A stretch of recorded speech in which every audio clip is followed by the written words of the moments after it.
ជំនួបកំពូលតារាងនៅ Championship តើ Leicester City ឬក៏ West Brom ដែលនឹងខិតទៅចិត្ត Premier League ជាងគេនៃជប់នេះរាត្រីនេះរំលងអតិថិដល់ម៉ោង3ទៀបភ្លឺកំប្លេរងចាំទស្សនាការប្រកួតដ៏ជូតចិត្តក្នុងក្របខ័ណ្ឌ Championship សប្តាហ៍ទី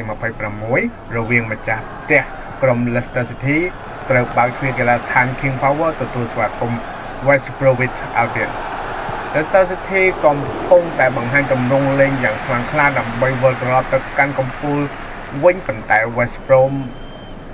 មិនមែនជាក្រុមដែលងាយនឹងបង្ក្រាបនោះទេពួកគេគឺជាក្រុមដែលមានបទពិសោធន៍និងមានតំបន់ការពាររឹងមាំជំនួបយប់នេះ